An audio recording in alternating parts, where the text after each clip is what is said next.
فيلمنا بيبدأ سنة 1944 في فنلندا، وبيحكي لنا إن الحرب العالمية التانية كانت قربت تخلص والجنود ابتدوا يرجعوا على بلادهم، والقوات النازية اتأمرت إن هي تسيب فنلندا، بس قبل ما تمشي قررت تسيب وراها خراب، فبدأوا يدمروا كل حاجة قصادهم وفي طريقهم من طرق وكباري وبيوت وكل حاجة. وفي وسط غابات فنلندا بنقابل كوربي، راجل كان كوماندوز فنلندي، وده كان زمان في الحرب لأنه ساب الجيش وقرر يبعد عن الحروب ويدور على حياة هادية. بالنسبة له الحرب خلصت، فاستقر في الغابة مع كلبه الوفي وحصانه وبيعيش لوحده بعيد عن الدنيا دي. وفي يوم وهو ماشي جنب النهر لقى شوية قطع ذهب، وهنا استوعب إن أكيد هنا في منجم ذهب قريب، فابتدى كل يوم يحفر ويدور، ولا فارق معاه الطيارات بتاعة الحرب اللي بتعدي فوق راسه. وبعد أيام من الحفر لقى حفرة فيها كمية ذهب مهولة، ومن كتر الفرحة عيط لأنه كان عارف إن الدهب ده ممكن يقلب حياته كلها. خبى الدهب في خيمته وفضل صاحي طول الليل يحرس في الدهب وخايف حد يجي يقرب له. تاني يوم الصبح بقى لم الدهب في شنطة وركب حصانه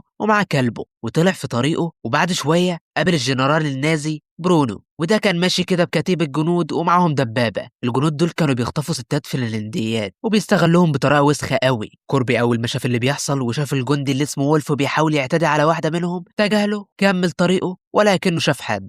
وولف حاول يرفع سلاحه ويقتل كوربي، بس برونو وقفه وقال له سيبه، العجوز ده ماشي لموته ولسه في فرقة تانية. كوربي كمل مشيه وعدى على جثث كتير سايبينها النازيين وراهم، بس ما حسش بحاجة لأن أيام الحرب شاف قتل أكتر من كده بكتير. وبعد شوية وقف قدامه عربية نقل فيها 4 جنود نازيين، نزلوه من على الحصان فتشوا الشنطة، ولما شافوا الذهب عرف كوربي إن نهايته قربت. وقبل أي حاجة أمر كلبه يهرب على طول، والجنود حاولوا يضربوه بس الكلب قدر يفلت. واحد من الجنود بقى قرب على كوربي وهو بيتريق عليه من كبر سنه ورفع سلاحه عليه، بس كوربي كان أسرع منه وطلع السكينة وطعنه في دماغه ومات الفرفور. الباقيين بقى حاولوا يخلصوا عليه، لكن كوربي اتحرك بخبرة ومهارة رهيبة ومسك جثة واحد منهم وخلاها درع يحميه من الرصاص، وضرب جندي تاني بخسته لحد ما مات. ولما آخر واحد حاول يمسكه لف دراعه وكسره وقتله بسلاحه. صوت الضرب ده وصل لبرونو فرجع يشوف في ايه، لقى الجنود ال4 مرميين على الارض وشاف قطعة ذهب في جيب واحد فيهم. ساعتها فهم بقى ان العجوز اللي عدى من شوية هو اللي عمل كده وان معاه ذهب كتير، فقرر يطارده. اول ما برونو شاف كوربي ابتدى يضرب عليه نار من الدبابة، لكن كوربي شد الحصان وجرى بأقصى سرعة، وهو بيهرب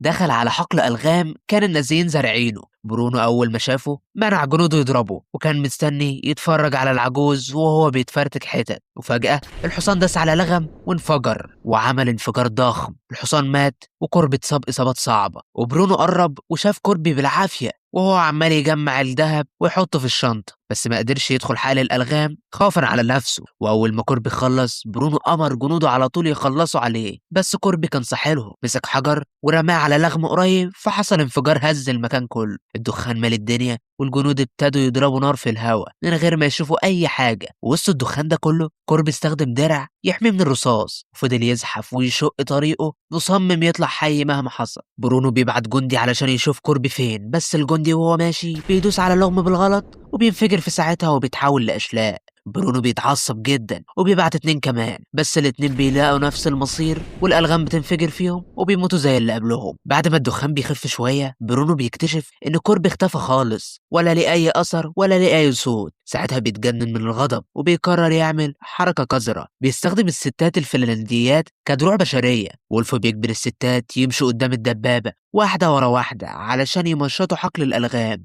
في نفس الوقت ده بقى برونو بيلاقي قلادة كلب كوربي واقع على الأرض. برونو بيمسك اللاسلكي وبيتواصل مع القيادة. الضابط اللي على الطرف التاني بيتوتر وبيحذره جدا وبيقوله إن الراجل ده مش شخص عادي، ده كوربي. وهنا برونو بيعرف الحقيقة الصدمة، كوربي ده أخطر كوماندوز في فنلندا وتلقب باسم الرجل الذي لا يموت بعد ما قتل لوحده أكتر من 300 جندي روسي. كوربي كان خسر كل عيلته كلها في الحرب، والخسارة دي حولته لوحش بطل يسمع أوامر من أي حد وساب الجيش وقرر ينتقم بطريقته. ورغم كل التحذيرات برونو بيرفض ينسحب لأنه محتاج الذهب ده بأي تمن، وده أمله الوحيد علشان يفدي نفسه من عقاب الهزيمة بعد الحرب. في نفس الوقت بقى كوربي بيلاقي شاحنة محروقة فبيستخبى وراها وبيطلع سكينته ويبدأ يطلع الرصاص اللي في جسمه بإيده وبيعالج جراحه بالتراب. كأنه مش حاسس بالألم، وكلبه بيوصل له بس كوربي بيزعق له وبيبعده مش عايزه يتأذى. التعب ده بيغلبه وبيدخل في نوم تقيل شوية، وفجأة بيفوق على صوت الجنود وكلاب التعقب، فبيستخبى بسرعة تحت شاحنة نازية بذكاء رهيب، وبيسكب تانك البنزين وبيصب البنزين على جسمه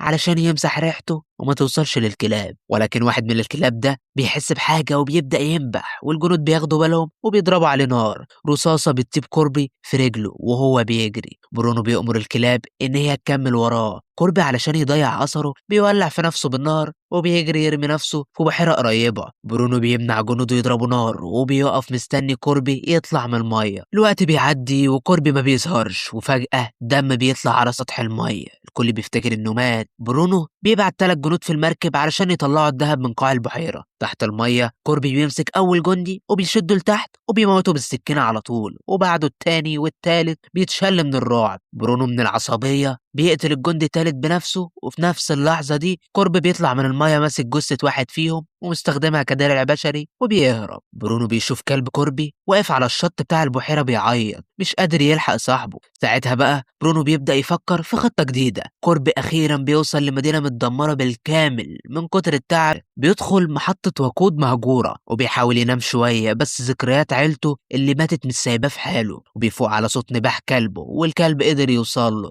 بس فجأة كوربي بياخد باله ان الكلب شايل حاجة في بقه، حاجة هتقلب اللي جاي كله. واول ما كوربي بيشوف اللي الكلب جايبه بيكتشف ان ده ديناميت، ومن غير اي تفكير بيرميه بعيد عنه على طول. بس الديناميت بينفجر فجأة، وقوة الانفجار دي بترميه على الارض وبتفقده الوعي. ولما بيفوق بيلاقي نفسه متربط واسير عند برونو. برونو سرق الدهب كله ومعلق كوربي في مشنقة وناوي يخلص عليه. كوربي وهو بيختنق بالصدفة بيلمح مسمار بارز تحت رجله، فبيحط رجله عليه وبيضغط بكل قوته علشان يقلل الضغط على رقبته. الألم كان كارثي، بس الحل الوحيد علشان يفضل عايش. ومع أول النهار الطيارة بدأت تهبط قريب منهم، والهواء اللي عملته الطيارة بيقطع الحبل، وكوربي بيقع على الأرض والطيارين بينزلوا يدوروا على وقود. الطيارين بيشوفوا كوربي وكلبه، واحد منهم بيحاول يضرب نار بس بيتردد. كوربي بيستغل اللحظة دي وبينقض عليهم وبيقتل الاتنين باحتراف وبسرعة مرعبة. كوربي بيقرر يستخدم الطيارة علشان يلحق برونو ويرجع كل دهبه، وقبل ما يمشي بيدفن حتة من الدهب صغيرة في الأرض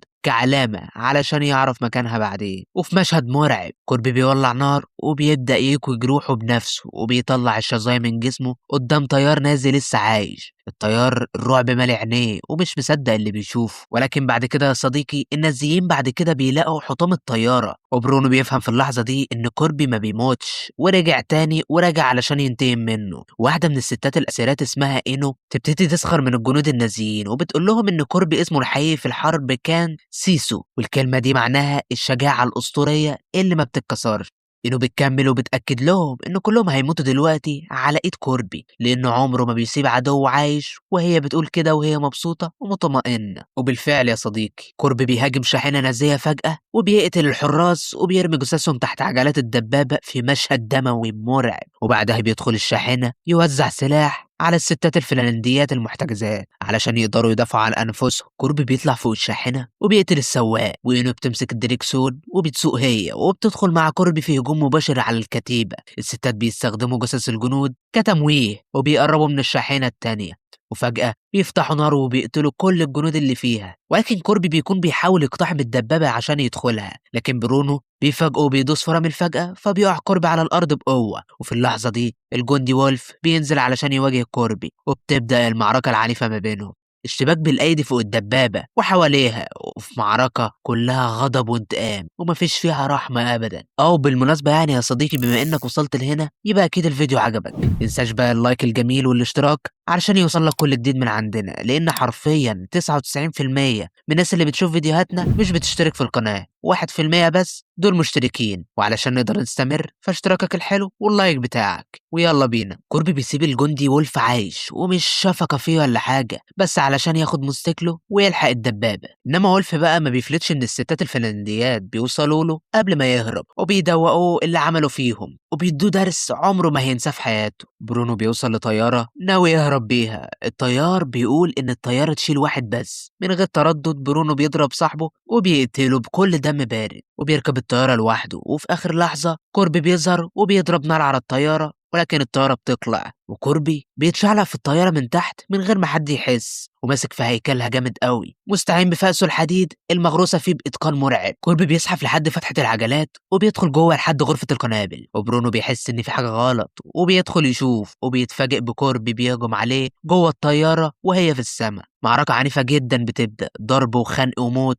وجروح كوربي بتخلي برونو يبدأ يسيطر على المعركة. ولكن كوربي في لحظة ذكاء أخيرة بيمسك خطاف واحدة من القنابل التقيلة وبيربطه في الحزام المعدني بتاع برونو، وبيفك القنبلة بتسحب برونو معاها لتحت، وبيطلعوا الاتنين بره الطيارة وبتنفجر في الجو وبتحول برونو لأشلاء حرفيا. كوربي بيرجع جوه وبيكتشف ان الطيار مات هو كمان، وبيمسك شنطة الدهب بإيده وبيستعد للاصطدام. الطيارة بتقع في مستنقع مية والطينة بتمتص كل الصدمة وبتنقذ حياة كوربي. في نفس الوقت بقى الستات الفنلنديات وبيوصلوا سايقين الدبابة النازية، ومربوط في فوهة المدفع الجندي وولفك أسير. كوربي بيطلع من الوحل مكسور ومتعب بس بيبقى عايش. وبتنتقل بينا الأحداث بقى بعد كذا يوم كده، بيتحرك هو وكلبه الوفي ناحية مدينة هيلسنكي، وبيدخل بنك وهدومه مقطعة وجسمه كله جروح وندبات، وكل اللي جوه البنك بيتجمدوا من الرعب. وبيحط أكوام من الدهب على الترابيزة، وبكل هدوء وبرود بيبص للموظفة وبيقول لها تحولهم لفلوس. وهنا بتنتهي قصتنا.